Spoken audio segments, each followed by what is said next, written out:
유종의 미를 거두는 삶이 되어지기 위해서 유종의 미를 거둔 사람들의 그 삶을 살펴보면서 우리는 은혜를 받고 있습니다.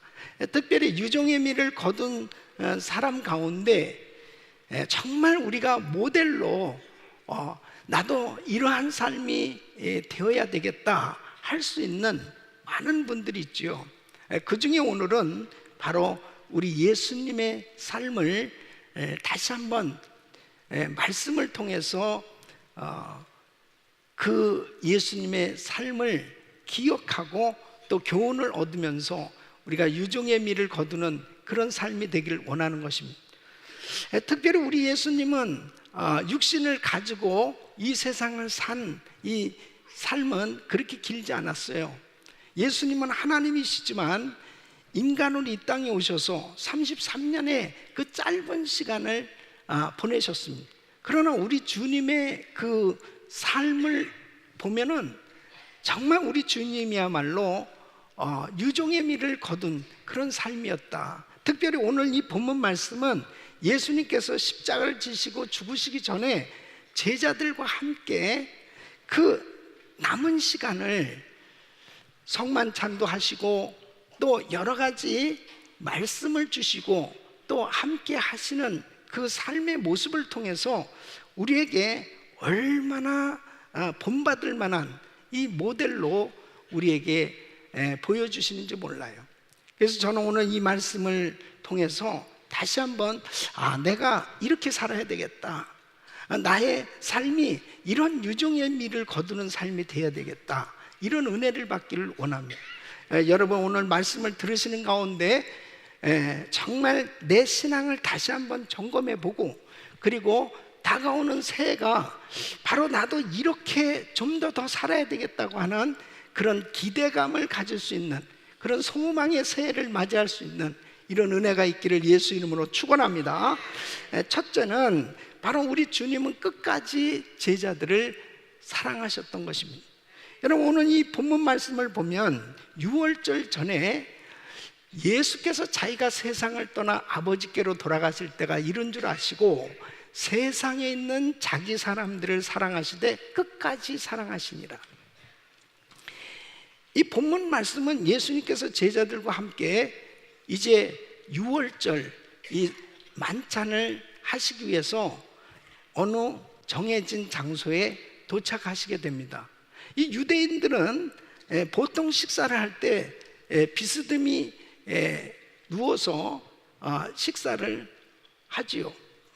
그때 아마 그곳에 가서 이제 식사를 하게 되어졌을 때 보통은 종들이 그 신을 벗은 그 발을 씻을 물을 갖다 주든지 또 발을 씻겨주기도 한단 말이에요.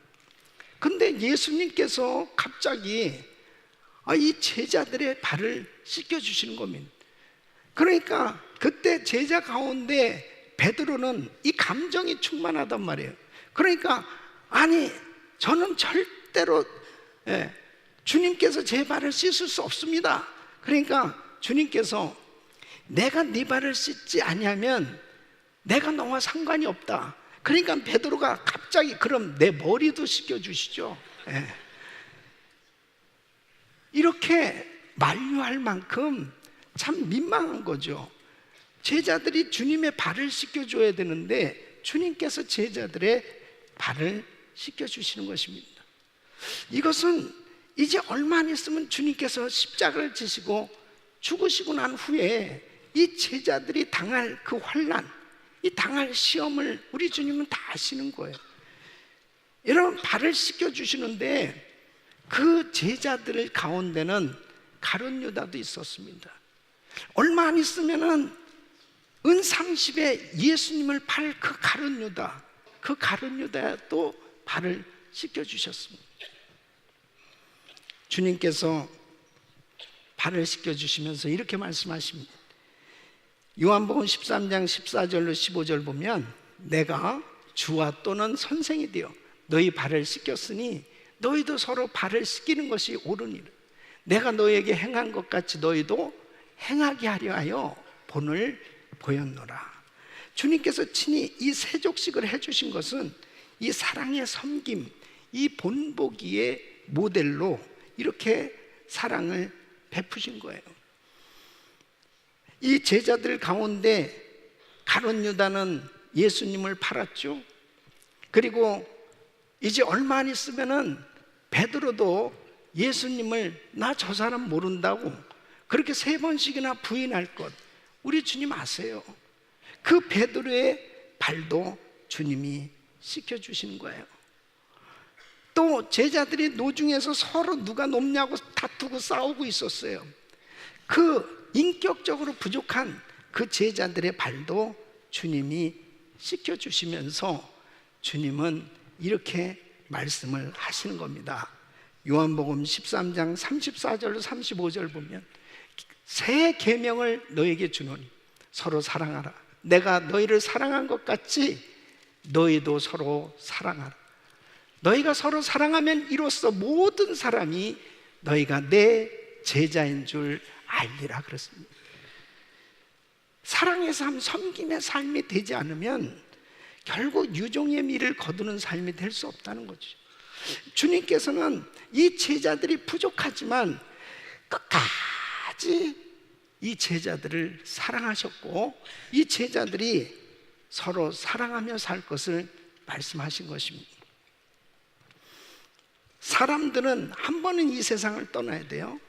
이 사람이 세상을 떠난 뒤에 그 사람이 얼마나 많은 돈을 남겼느냐, 그 사람이 얼마나 유명했느냐, 그 사람이 얼마나 많은 업적을 남겼는지보다 얼마나 당신이 사랑하였는지를 분명히 기억하게 될 것입니다. 결국 남는 것은 사랑밖에 남는 게 없는 거예요. 이 세상을 살면서 많은 사람들이 정말 힘들고 어려울 때, 너무 고통스러울 때 입에서 나오는 말 가운데 한 단어가 뭐냐면 어머니, 엄마 그러면서 엄마를 찾는단 말이에요.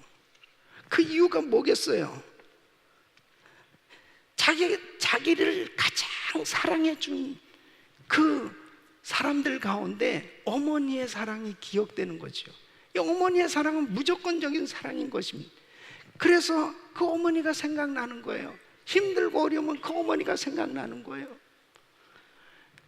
뿐만 아니라 우리가 하나님의 사랑을 가장 크게 경험하고 느낀 사람은 힘들고 어려우면 주님을 찾는 거예요.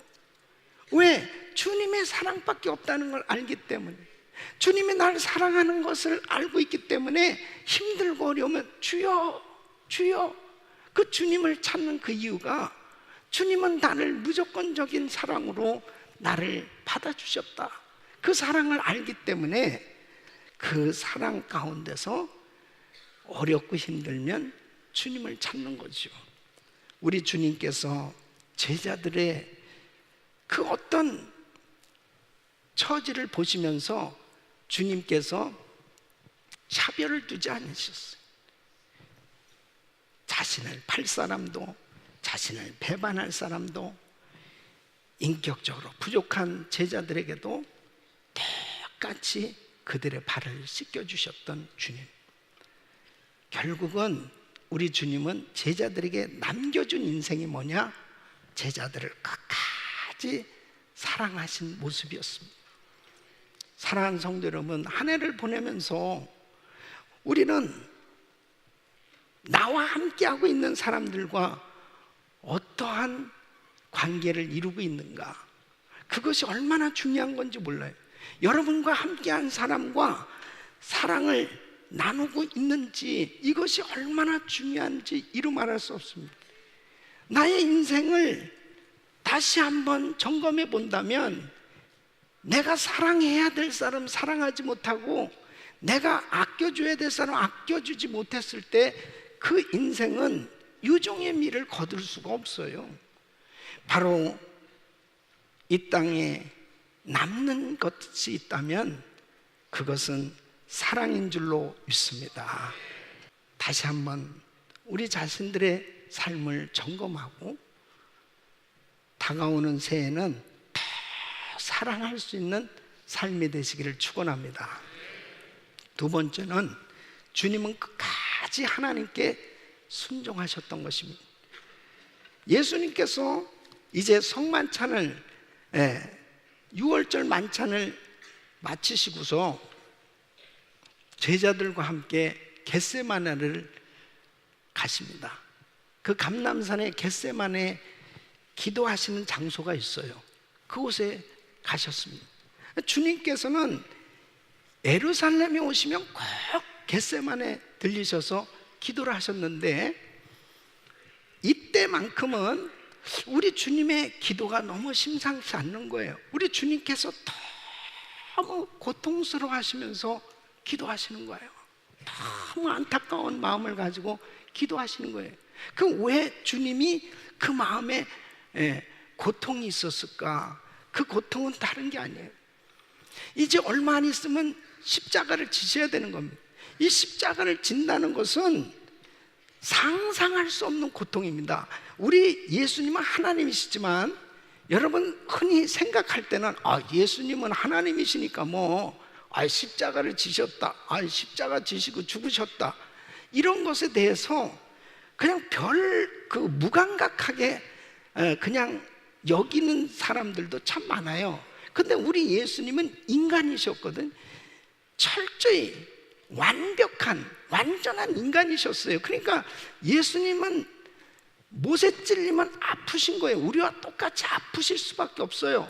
그 고통은 상상할 수 없는 고통인데, 사실 우리 주님이 이 아파하는 것은 이 육체적으로도 아프지만, 죄가 없으신 예수님께서 인류의 죄를 끌어안으시고 죽으신다. 죄를 다 체험하셔야 되는 거예요. 저주를 다 경험하셔야 되는 거예요. 순간이라도 죽음을 경험하셔야 되는 거예요. 이것은 순간의 죄는 하나님 아버지와 단절되어지는 그러한 순간이에요. 그 죄를 경험하신다는 것은 가장 큰 고통이거든요. 그 고통을 주님은 맛보셔야만 되는 것은 상상할 수 없는 고통입니다. 그래서 제자들에게 주님의 그 심정을 그대로 말씀을 하십니다. 마태복음 26장 38절 보면, 이에 말씀하시되 내 마음이 심히 고민하여 죽게 되었으니 너희는 여기 머물러 나와 함께 깨어 있으라. 내 마음이 심히 고민하여 죽게 되었다고 그렇게 말씀을 하십니다. 주님이 기도를 하시는데 어느 만큼 간절히 기도하셨냐면요, 누가복음 22장 42절에 보면 예수께서 힘쓰고 애써 더욱 간절히 기도하시니 땀이 땅에 떨어지는 핏방울같이 되더라 그랬습니다. 그러니까 여러분, 땀이 핏방울이 되려면 못의 혈관이 터져야 되는 겁니다. 그러니까 얼마나 간절히, 그렇게 간절히 기도하셨는데, 그 기도하시는 내용 가운데는 사실은 이 육신적으로는 십자가 지고 싶지 않은 거예요. 십자가를 진다는 건 너무 고통스러운 거예요. 그래서 할 수만 있으면 이 십자가를 벗어버리고 싶은 거예요. 지고 싶지 않아요. 그런데 하나님 아버지의 뜻은 십자가를 지는 겁니다. 십자가를 져야 되는 거예요. 이것은 반드시 해야 돼도 안 해야 돼, 해도 안 해도 되는 게 아니고 반드시 해야 되는 일이거든. 그러니까 아버지의 뜻은 분명히 알아요. 그러니까 이 갈등은 내 뜻과 아버지 뜻과 충돌하는 거죠. 끊임없는 충돌이에요. 누가복음 22장 42절 보면 주님은 결국 이제 결정을 하신 거예요. 아버지요, 만일 아버지의 뜻이거든 이 잔을 내게서 옮겨주시옵소서. 그러나 내 원대로 마옵시고 아버지의 원대로 되기를 원하나이다. 결국 십자가 지시기로 결정하신 겁니다.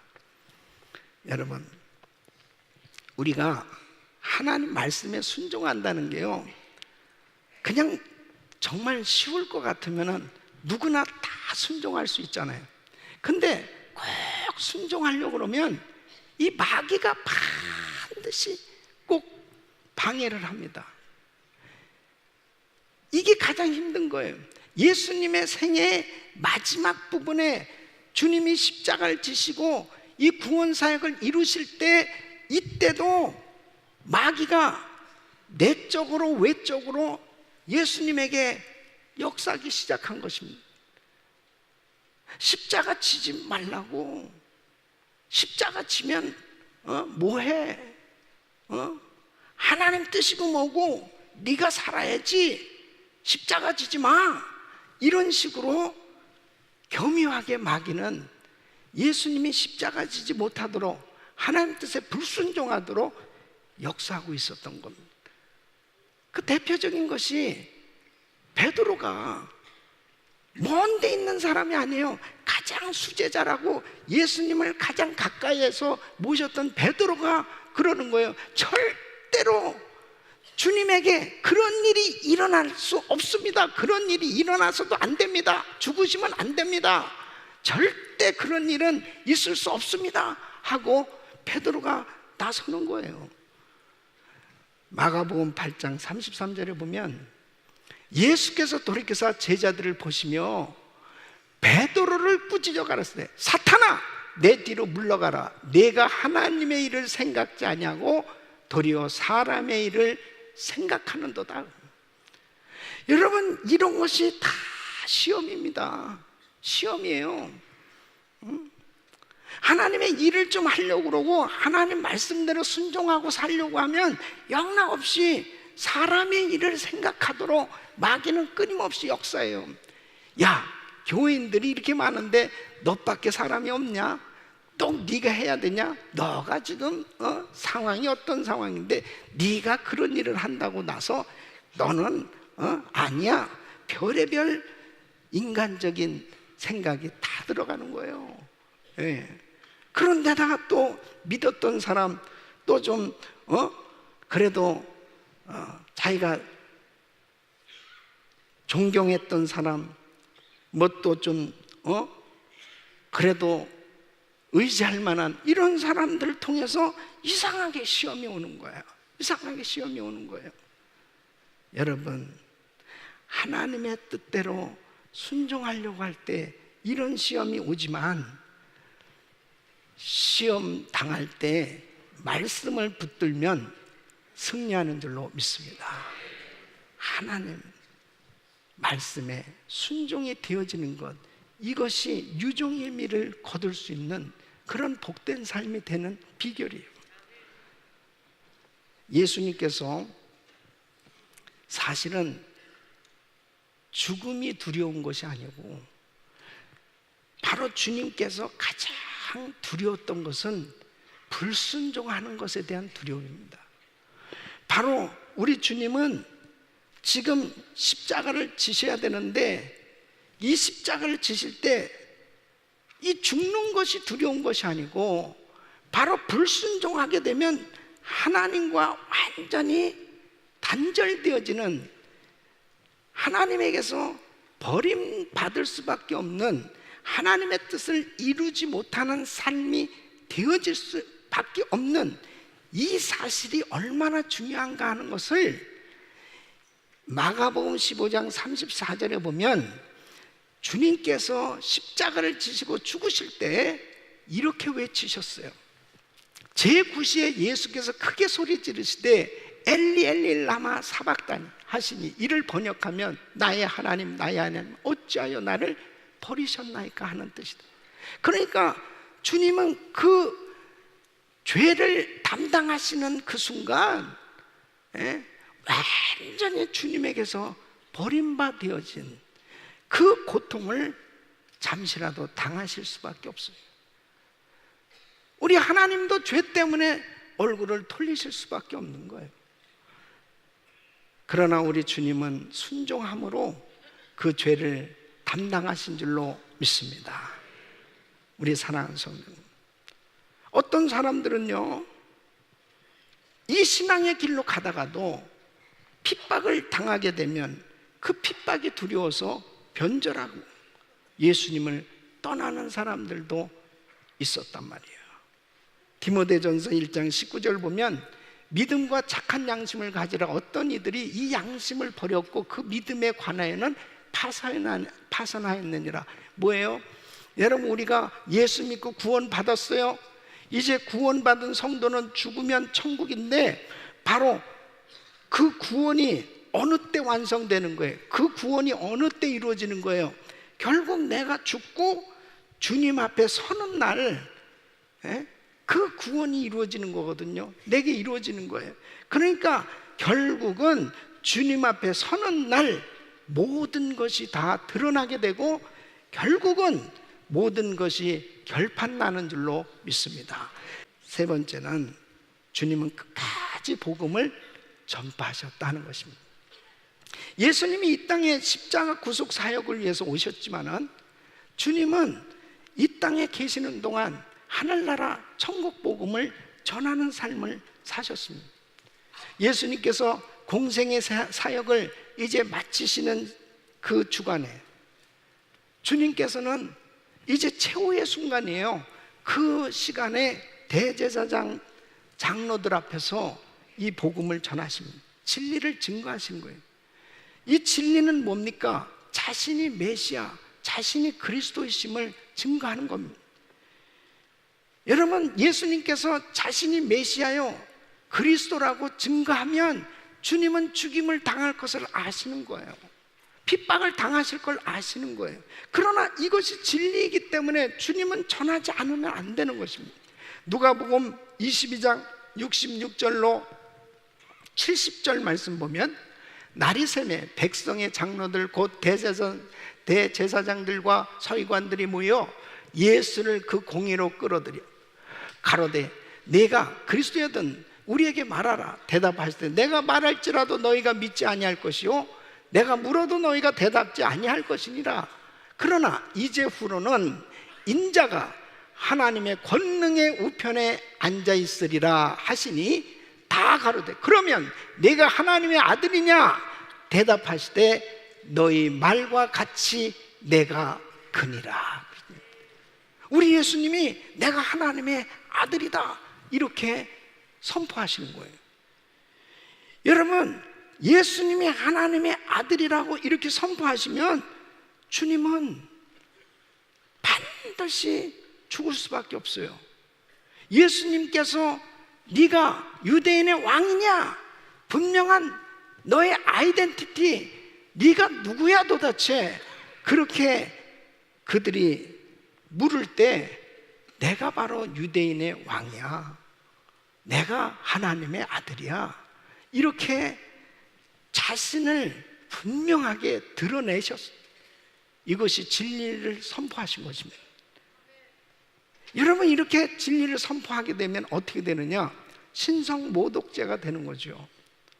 그리고 당시 로마 제국에 대한 반역죄로 고소를 당하게 되는 겁니다. 그러면 예수님은 이제 죽으실 수밖에 없는 거예요. 이걸 아시면서 주님께서는 진리를 선포하신 것입니다. 예수가 그리스도시요 예수가 메시아란 이 진리, 이 사실이 분명하게 전해지지 않으면 구원받을 수 없는 거예요. 예수님의 제자들, 심지어는 육신으로 예수님을 낳은 마리아조차도 예수님이 그리스도시요 예수님이 하나님의 아들 구원자라고 하는 사실을 믿지 아니하면 구원받을 수 없는 거예요. 여러분, 이 사실을 확실히 믿을 수 있다는 것이 얼마나 큰 복인지 모릅니다. 그러니까 총독 빌라도 앞에서도 예수님께서 진리를 선포하십니다. 요한복음 18장 37절 빌라도가 가로되 그러면 내가 왕이 아니냐? 예수께서 대답하시되 네 말과 같이 내가 왕이니라. 내가 이를 위하여 났으며 이를 위하여 세상에 왔나니 곧 진리에 대하여 증거하려 함이로라. 무릇 진리에 속한 자는 내 소리를 듣느니라. 진리에 속한 자는 내 소리를 듣느니라. 여러분, 예수님이 만왕의 왕이신 것이 믿어지세요? 예수가 그리스도이신 것이 믿어지세요? 진리에 속하신 거예요. 진리에 속한 거예요. 그러니까 여러분, 예수님의 제자들이 다 나가서 예수가 메시아요, 예수가 그리스도시요, 예수가 하나님의 아들이라고 이렇게 말씀을 전하다 다 순교를 당했습니다. 예수님의 육신의 동생들까지도 예수가 메시아요, 예수가 하나님의 아들이시라는 사실을 성령 받고 깨닫게 되고 알게 됐어요. 그리고 다 순교 당했던 것을 볼 수 있습니다. 진리를 깨닫는 자는 진리 안에 거한 줄로 믿습니다. 그러니까 이 복음은 듣든지 안 듣든지 이 복음은 담대히 전해야 됩니다.